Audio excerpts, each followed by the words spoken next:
서울 온누리교회 위임 목사님이신 이재훈 목사님께서 기도를 배우는 3가지 길이 있다라고 말합니다.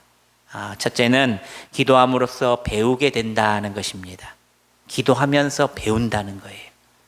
기도에 관한 많은 책을 읽고 세미나를 듣는다고 할지라도 개인이 직접 기도하지 않으면 기도를 배울 수가 없다는 것입니다. 그러니까요, 기도하지 않는 자는 기도를 못 배우는 거예요. 자신이 실제로 기도하지 않는 한 기도는 배워지기 어렵다는 것입니다. 실제로 어떤 사람이 기도를 배우고 싶어서 기도에 관한 많은 책을 펼쳐놓고 읽었는데도 도저히 기도를 알 수가 없어서 무릎 꿇고 하나님께 이렇게 외쳐 기도했다고 합니다. 하나님, 기도하는 법을 잘 모르겠습니다. 기도를 가르쳐 주시옵소서. 그 순간 이 기도를 통해 기도를 배우게 되었다는 것이에요. 기도하는 자에게는 기도를 알게 합니다. 기도의 필요성, 기도의 중요성, 하나님에 대한 살아계심을 보게 된다는 거예요. 사랑하는 여러분, 기도하면 할수록 배워진다는 것을 아시길 바랍니다. 둘째로 다른 성도들의 기도를 듣고 배우게 된다는 것입니다. 성경의 믿음의 사람들의 기도를 많이도 나타내고 있는데 특히 예수님의 기도가 돋보입니다. 너희는 이렇게 기도하라. 이렇게 가르쳐 주신 예수님의 기도가 있고 또 대제사장의 기도, 수많은 시편에 나온 기도들, 그리고 우리가 주일마다 장로님들의 대표 기도, 다른 성도들의 기도, 부모에게의 기도, 우리는 들으면서 배우게 된다는 거예요. 들으면서 기도를 배우게 된다. 저분이 이렇게 기도를 하셨구나. 나도 저 용어를 써봐야지. 나도 어딘가에 가서 저렇게 기도해 봐야지. 어린 자녀가 가정에서 부모의 언어를 들으면서 배우듯이 기도하는 모습과 말을 보고 들음으로 기도를 배우게 된다는 겁니다. 셋째로 함께 기도함으로 배운다는 겁니다. 아주 중요합니다. 함께 기도함으로 배우게 된다. 이것이 다른 사람들과 함께 기도하여 기도를 배우게 된다는 겁니다. 사도행전에 나타난 제자들의 모습에서 우리가 주목할 것은 그들은 늘 함께 모여 기도했다는 거예요. 그래서 기도를 배웠다는 겁니다. 20세기 들어와서 해가 거듭할수록 듣는 말이 있습니다. 한국교회는 위기다. 여러분, 한국교회 위기입니까? 맞습니다. 한국교회 위기입니다. 그런데 위기라고 말하면서 잘 되고 영적으로 부흥하고 양적으로 성장하는 교회가 있다는 겁니다. 왜 위기인데 저 교회는 부흥할 것인가? 목회데이터 연구소에서 이러한 교회를 찾아가 그 이유를 묻고 그 이유를 데이터로 뽑았습니다. 그런데 좋은 프로그램, 좋은 건물, 그것 때문이 아니라 초대교회처럼 함께 모여 기도한 교회가 부흥하고 성장했다는 겁니다. 여러분, 기도가 그만큼 중요합니다. 좋은 프로그램도 일시적입니다. 좋은 건물도 또 안 좋게 헐어지게 된다는 겁니다. 하지만 모여서 기도하는 교회는 하나님께서 부흥하게 만들어 주신다는 겁니다. 한국교회가 말씀을 잊어버린 것이 아닙니다. 말씀의 홍수에 살고 있다고도 말합니다. 이 인터넷이나 핸드폰을 열어보면요, 더 좋고 유명하신 목사님들의 주옥 같은 말씀들이 쏟아져 나옵니다. 우리 한국교회 성도들은 그런 말씀들에 너무나도 사로잡혀 있습니다. 그런데 왜 한국교회가 위기로 들어설까? 바로 함께 모여 기도하지 않기 때문이라는 겁니다. 목사님들이 전하는 말씀이 차고 넘침에도 불구하고 합심하여 기도하는 교회가 점점 줄어들기에 한국교회가 위기에 온 것입니다. 이문종 목사님의 고전 신학책이 있습니다. 제가 딱 한 권을 갖고 있는데요. 기도하는 법이라는 책입니다. 여러분, 고전 책이 얼마나 잘 쓴지 모릅니다. 예전에 목회 선배님들이 얼마나 잘 쓴 주옥 같은 책들이 많은데, 기도하는 법, 요즘엔 찾기도 힘듭니다. 그 책에 나온 내용 중에 기도는 선한 싸움의 무기다라고 합니다. 여러분, 선한 싸움을 할 수 있는 무기다. 그리스도인들이 이 세상에서 죄와 유혹을 물리칠 수 있는 유일한 무기가 바로 기도라는 겁니다. 물리칠 수 있는 이 무기. 영국의 시인인 프란시스 탐스는 이 기도를 뭐라고 말하냐면 성도의 검이라고 말합니다. 여러분, 군인들이 뭐가 없으면 혼나요?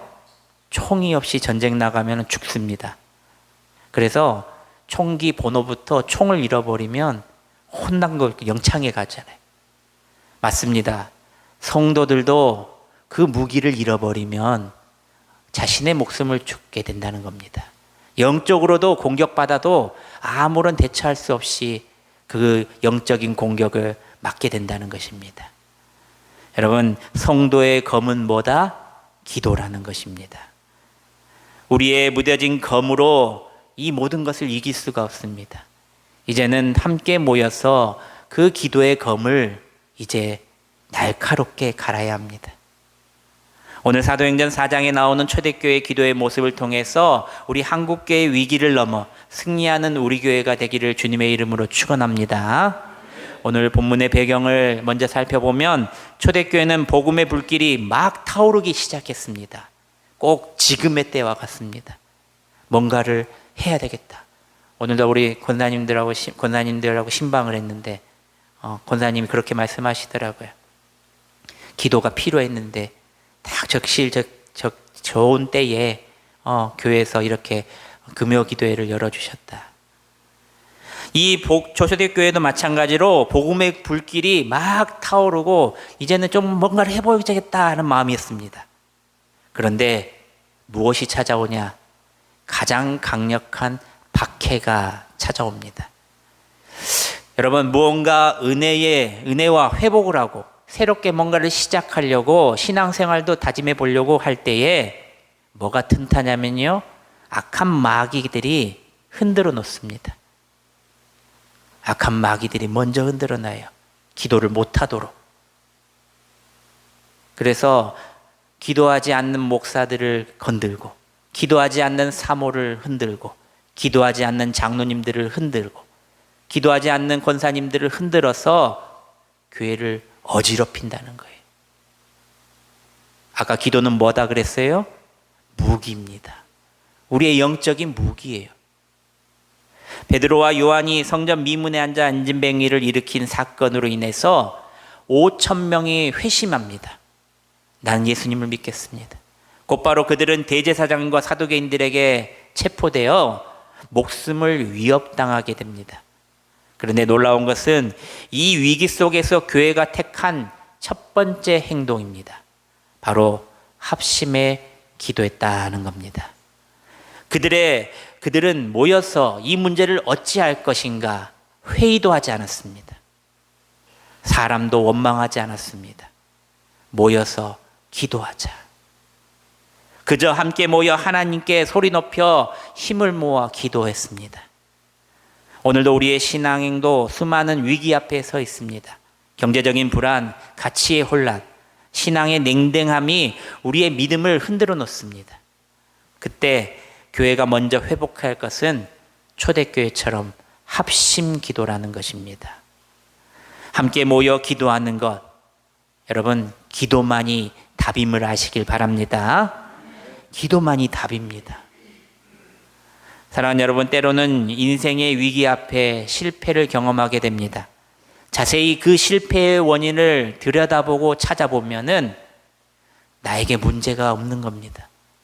그런데 더 깊숙이 찾아보면은 무엇이 보이냐?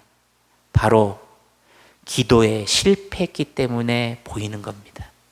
내 생활에 기도가 실패했기 때문에 기도에 실패했기 때문에 내 생활의 실패로 경험하게 되는 겁니다.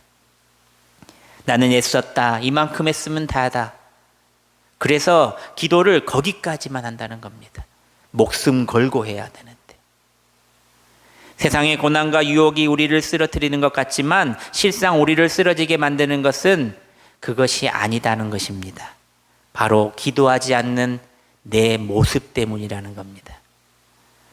면역력이 강한 사람은 어떤 바이러스와 병균도 이겨냅니다. 면역이 약하면 큰 타격을 받는 사람이 있습니다. 그것은 바로 면역력이 없는 사람입니다. 마찬가지로 기도의 면역력이, 영적인 면역력이 없는 사람들은 영적으로 큰 치명타를 입습니다. 이처럼 함께 모여 기도할 때에 서론에서 말한 것처럼 기도함으로 우리가 배우게 되고, 다른 성도들의 기도를 듣고 또 기도를 알게 되고, 또 함께 기도함으로 이 기도의 중요성을 배우게 된다는 사실을 믿으시기를 바랍니다. 그래서 기도하면 할수록 영적인 면역력이 생긴다는 겁니다. 외부의 고난과 유혹의 문제가 아니라 우리 안에 이것을 이기고 승리할 수 있는 영적인 능력이 바로 기도라는 겁니다.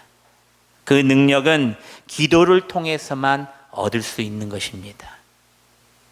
사도들은 그곳에 모여 초대교회 신자들과 기도의 능력을 너무나도 잘 알았기에 다른 것 다 보지 않았습니다. 기도가 답이다. 함께 모여 기도했습니다. 개인적으로 기도하는 것도 아닙니다. 함께 모여 옹기종기 모여 기도했다는 겁니다. 그들은 위기를 찾아왔을 때에 이것을 어찌할꼬 회의를 열지 않았습니다. 사람도 원망하지 않고 함께 모여 하나님께 소리 높여 기도할 뿐이었다는 겁니다. 사랑하는 여러분, 합심하여 기도하면 큰 능력이 나타나는 것을 기억하시기를 바랍니다. 오늘 말씀을 믿음으로 모이기를 힘쓰고 모이면 기도하는 우리 전주 명성교회 성도들이 되시기를 소망합니다. 사랑하는 여러분, 모여 합심하여 기도했더니 이제 무슨 일이 일어났을까? 저를 한번 따라서 합니다. 빌기를 다음에 땅이 진동하더라. 시작. 아멘. 바로 응답입니다. 그것은 큰 응답이요, 상상할 수 없는 일들, 기적이 일어났다는 겁니다. 사랑하는 여러분, 우리 교회와 가정들에게 이런 놀라운 기적이 일어나기를 소망합니다. 여러분, 함께 모여 기도하면 이 모든 기적이, 이 놀라운 기적이, 상상할 수 없는 일들이 우리 이곳에 일어난다는 것을 기억하시길 바랍니다. 그러려면 우리도 초대교회처럼 기도의 자리에 늘 서 있어야 합니다. 기도에 목마른 자들, 이 주님 앞에 나와 기도해야 한다는 겁니다. 한 달에 한 번 이 기도의 자리에 놓치지 마십시오. 하나님께서 어떠한 귀한 은혜를, 어떤 기적을 이 시간에 베푸실까 기대하면서 오시길 바랍니다.